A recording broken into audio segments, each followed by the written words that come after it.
I spend most of my days with fleeting thoughts, writing, listening, and collecting old beach cruisers. The morning rides keep me on a hill of silence. Ever tried forgetting so hard you just pretend it never happened? I know I did.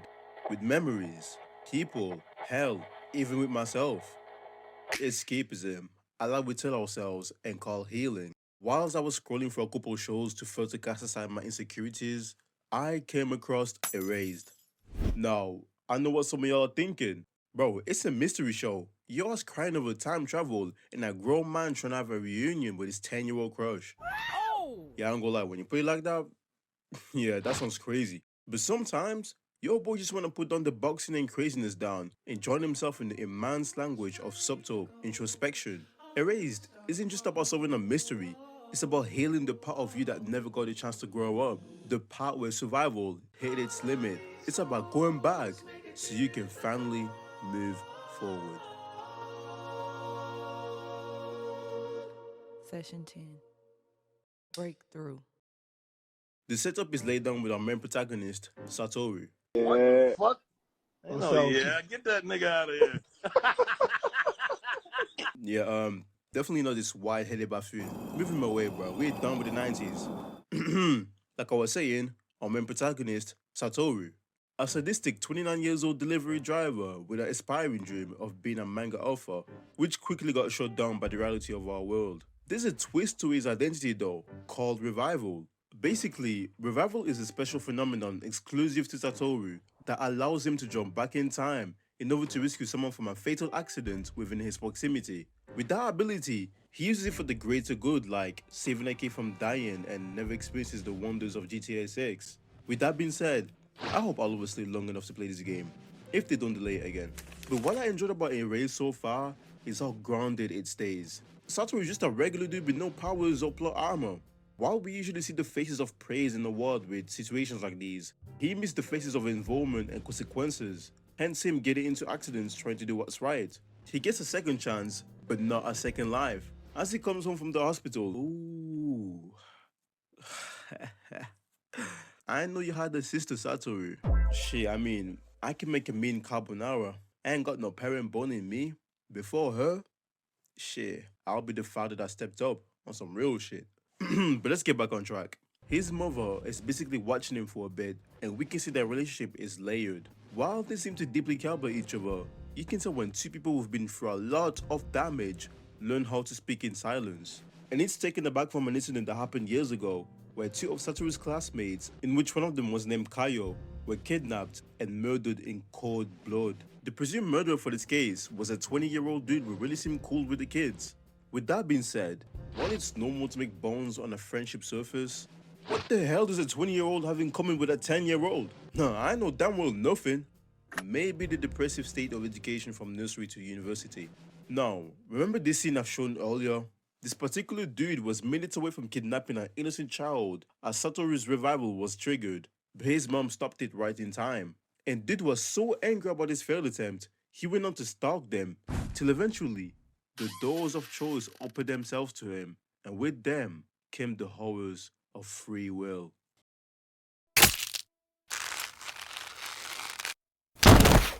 His mom realized that the 20-year-old wasn't the murderer.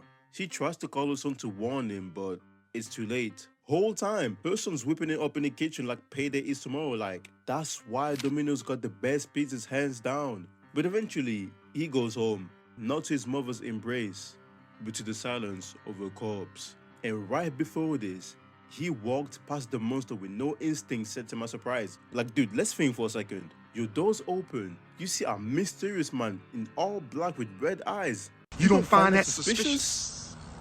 You don't find that suspicious? Yeah, okay, bro, whatever. Police immediately finds out and accuse him of murder, and that's when reality strikes once more. Handcuffs and blood on his name felt like fate had buried him for good. But remember, revival allows him to step back and reevaluate his actions, and this time, to a period of life he'd never thought he'd see again. 18 years ago for him, which was the year 1988.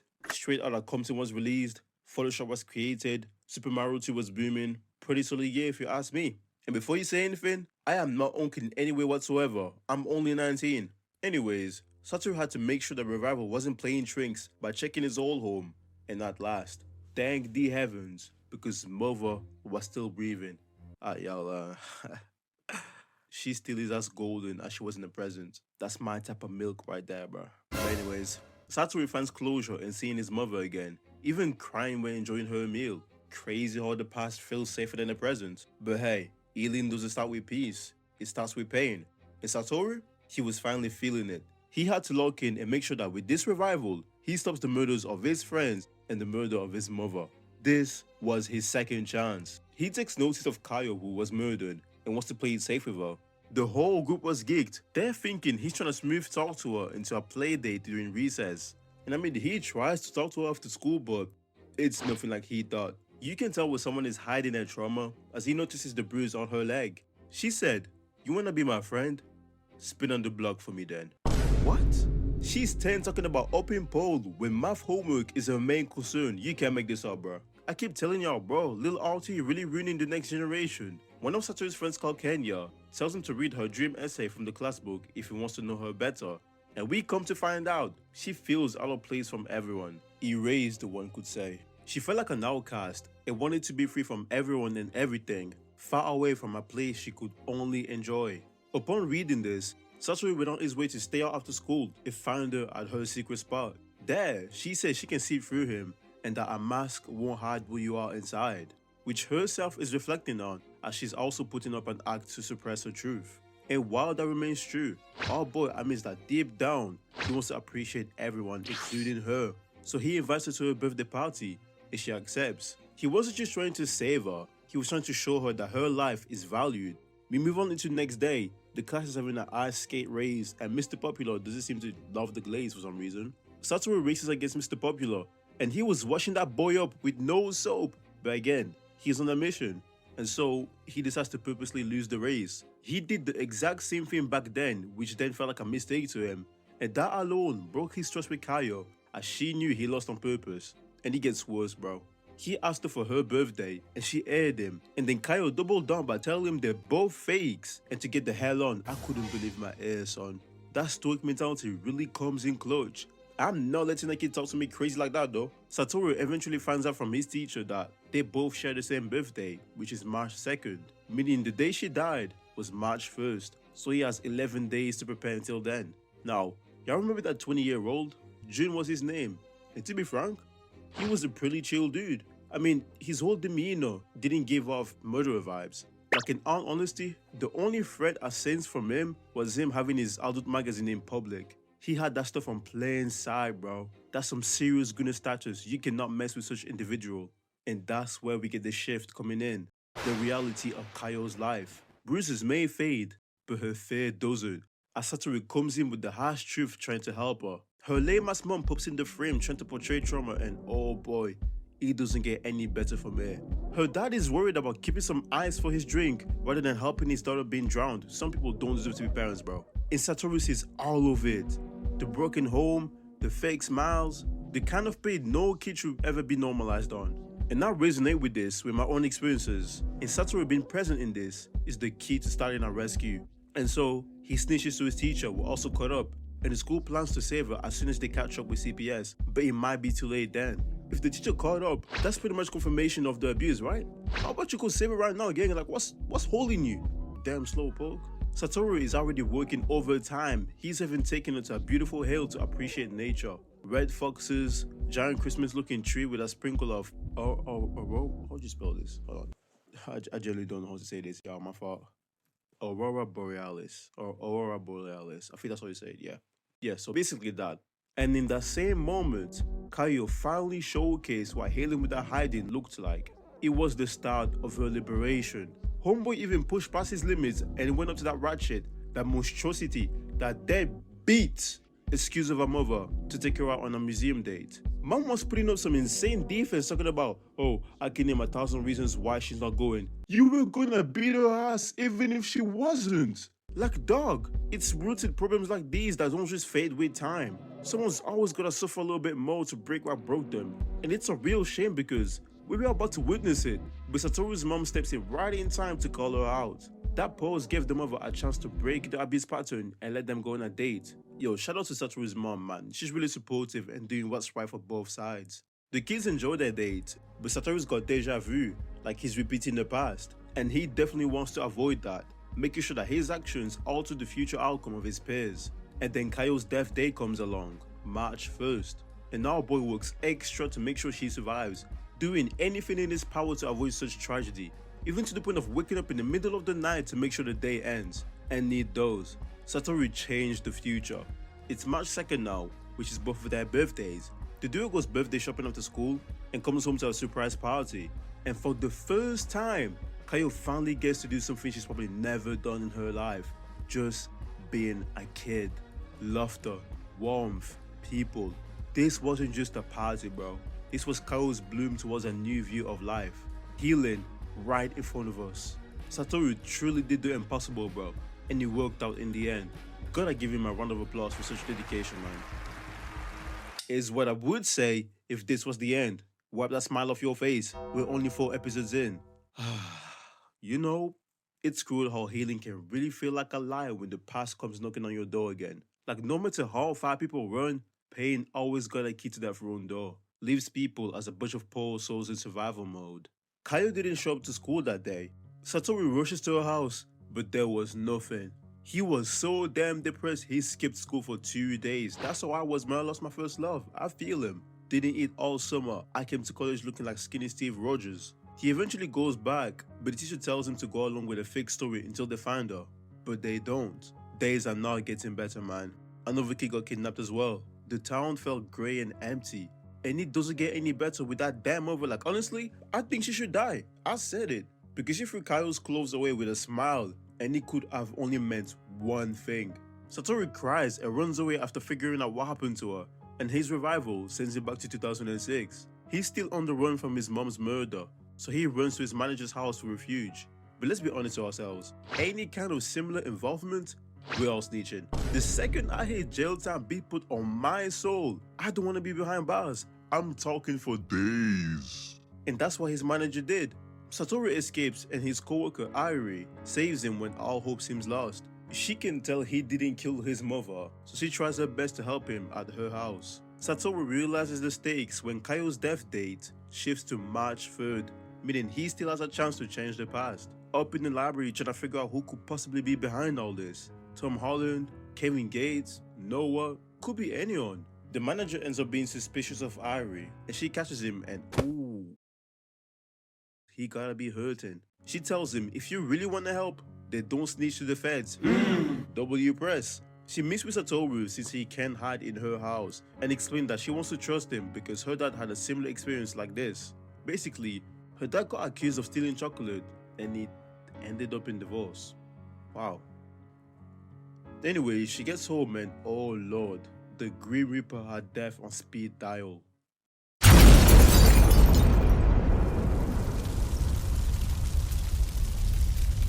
Satoru rushes to her aid, and the manager comes up to help and allow him to escape. Good to know he has a sense of heart. Airi gave Satoru her phone with the killer's text, and he used it to call his mother's old co-worker, called Sawada. He tells him how his mom found out who the real killer was, but she didn't live to tell the tale. R.I.P. mom. They took you out this world too early, bro. They should have taken the weekend instead. Sawada says that there was a kidnapping just like the one with Kayo from a town away, making the link that it was the same kidnapper who killed Kayo and his mom. And that's the thing about cycles. If no one breaks them, they just pick new victims. And Satoru is set on breaking his, searching for clues to avenge his mother.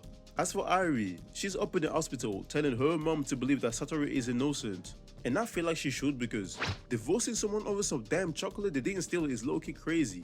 Quite surprising even. So she makes up for it by pretending to be her daughter in a hospital bed, as Sawada was trying to visit her for clues. She goes to regroup with Satoru and tells him she suspects a man named Nishinozo.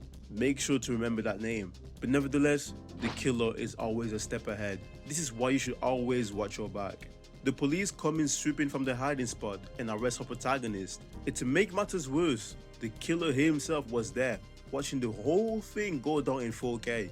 Yo, he's taunting him, he got real balls. Satoru knew he had to go back, fix things and free himself from guilt. And Revival heard his cries and brought him back for the final time. This is it, his final chance, to stop the killer, to save his mother and to save his friends. Kenya meets up with him outside class and tells him the question, what are you? Why you talking like I'm a Pokemon? You trying to evolve me or something, bro? Satoru, this wasn't in the script. Apologies, viewers. This emotional outburst was not authorized by Dash Corporations. We'll recast shortly. Kenya meets up with him outside class and tells him the question, what are you? And he replies, a superhero. I bet your boy felt tough as hell saying that. He believed in hope for the people in his life, because after all, you can heal what you refuse to reveal. And he was willing to face it all. That's real tough. He informs Kenya about his plans to ensure Kayo's safety, and Kenya decides to help. He makes sure that every step is carefully set and not predictable for the killer. From saving June from getting framed, to damn near sliming Kayo's mom. Like, damn, bro. Look at that boy's eyes, bro. He meant this. You know his mom will say, oh, I saw no sign. That boy had scarlet eyes activated. Check on your kids. Thankfully, Kenya stopped him right on time and told him to change his ways.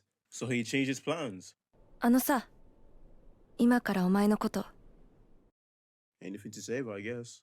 Satoru and Kenya take her to an abandoned bus to hide for a few days to keep her safe from her parents and the killer. And she's cool with it. I mean, she's free from that family. That's good enough for me. They had to bring Hiromi too, since he was also one of the murdered victims. They all eventually leave and Kayo goes to sleep. But then, one can only outrun their demons before facing them again. The killer enters the bus as Kayo wakes up in fear, but he only punches a box and leaves the bus. Getting tricked by little kids really get into his head, bro. Maybe you shouldn't go around killing, buddy. How about that? Eventually, the gang finds out about this as Kayo tells them, and then not trying to risk her safety, especially after opening the killer's bag. And it's the exact same stuff he used in the original timeline to kill Kayo. So they propose plan B, to stay over at Satoru's house. Mom calls up the teacher to ensure that she's safe at her house, and he plans to send her to an orphanage. And honestly, after this, the house scenes said it all. A mother's instinct, the dinner table, the loves, and most importantly, a child's tears of having a first good meal. Years of pain finally breathing. Kayo felt free. Maha rejoiced seeing her slowly break free from her trauma. But now, there's one final step, and it's facing your trauma itself. The mom was at home stressing for her life, and I'm glad she is, bro. We gotta get rid of her. I'm just saying. Kayo is brought back home, and her mom was saying no time she was a millimeter away from killing Satoru's mom. Yo, she has to die, bro. Like, some people need to be gone, and she's one of them. She was about to go for round 2, but child services pulled up right on time. They tried taking Kayo away from her, but she stormed off ready to snitch to the police. And that's when the teacher pulled up his trump card, Kayo's grandmother. And behind all those layers of abuse and trauma, we finally get the real picture. The torture she gave Kayo came from the torture her husband gave to her. And she saw her husband in Kayo. And so, to cope with the passed down generational abuse, she became the very pain she never healed from. And her shell broke. Kayo's mom broke down in tears. And with all raw and emotional this scene is, I had heart and felt bad, honestly, because there's so much a person can take. Kayo is set to live with her grandmother permanently, and the rescue mission is complete. Kayo's past was altered, and Satoru succeeded. But job's not finished. There's still savings that need to be done. One of them being Hiromi, and the second one being a girl named Aya. Satoru tries to follow her routine to prevent her death, but there's a problem. Yo, homeboy cannot talk to girls, man. He's the type to stress after a 2-minute conversation. We gotta coach him. But hey, the teacher got that though. He's taking the family home, being a good Samaritan, and helping Satoru how to approach girls. You gotta hit them with the performative act, my boy. Talk about my child listening to Clara works every time for me. I'm gonna tell you this right now. If you plan on using this, it's not gonna work. Satoru notices something and pulls it out, and oh my goodness gracious, candy as a substitute for smoking. Yo, I don't think you need this much, bro. Yo, I'm keeping my eyes on him. Satoru, Kenya, and Hiromi go back to the bus and realize the killer took all the stuff he left behind. Satoru decides to open up and tell the truth to them. A man is going around killing children, and as unreal as it seems, they both decide to believe and help him. They try to haul out the Aya girl and befriend her, but she's completely frying them, bro. Fit is lame, Shoutout is lame, hell, all y'all is lame. Wow, man, she's talking crazy.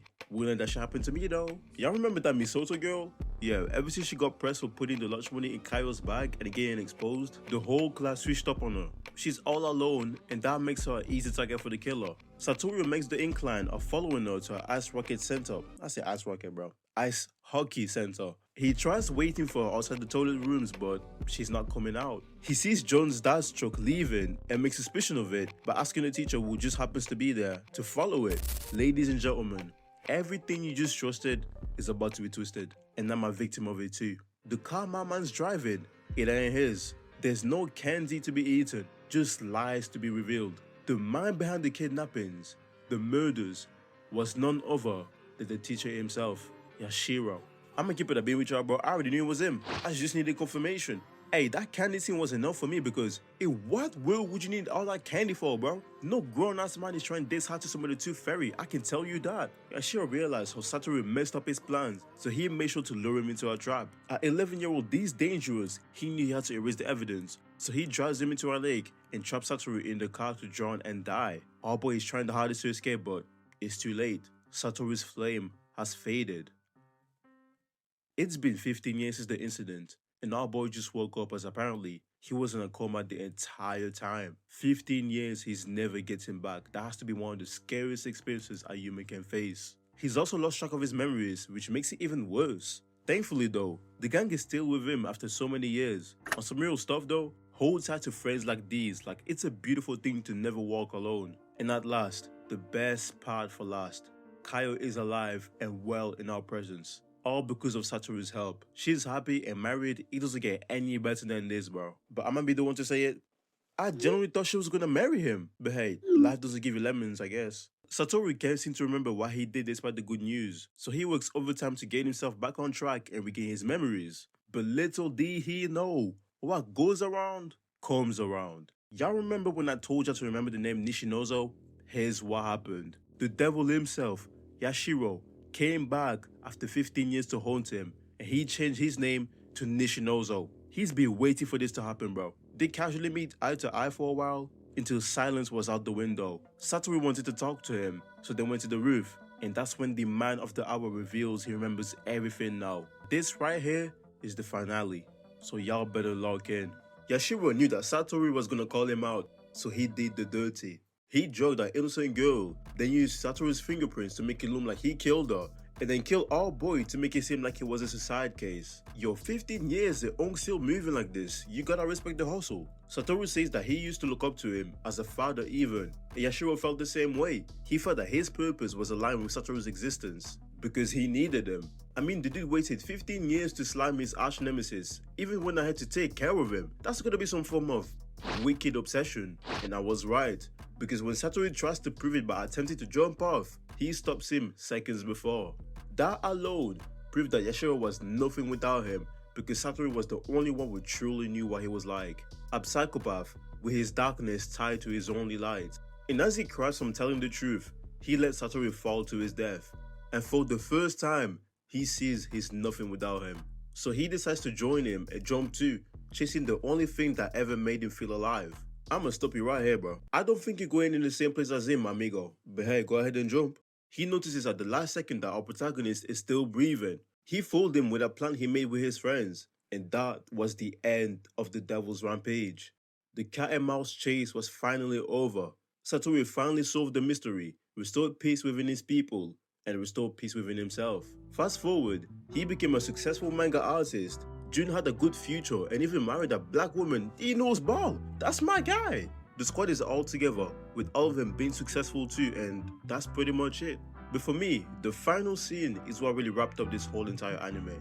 Revival, being no longer within his capabilities, rewarded him with the very thing that had fueled his belief to keep going all along. And that was none other than Hari herself. Ladies and gentlemen, that was erased.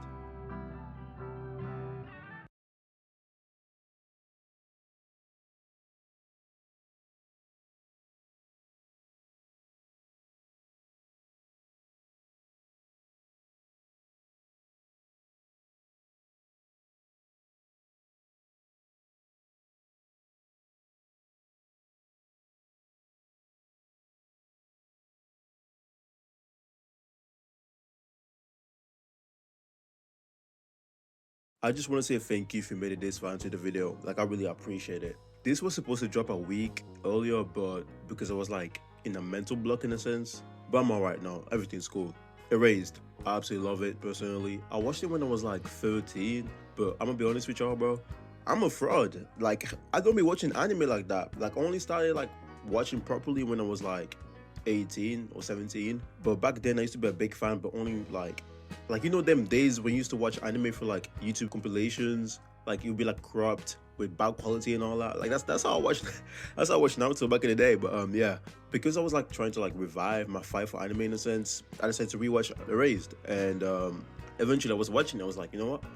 Let me make a video on it, because why not? You know, cool, it's nice, a lot of people love it. I think it'll appeal to the right people. One thing I want to say though, that teacher Yashiro, I knew he did that shit, bro. I knew he did it. Like by episode 3 or 4, I knew he was up to something.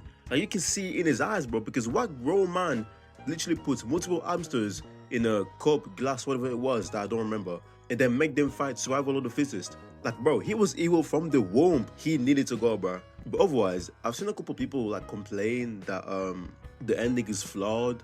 That was because of Kaya's romantic life. Basically, they wanted her to like marry Satoru, and personally, I agree. I'm not gonna deny it. I completely agree. But the thing is that you have to see it in her perspective.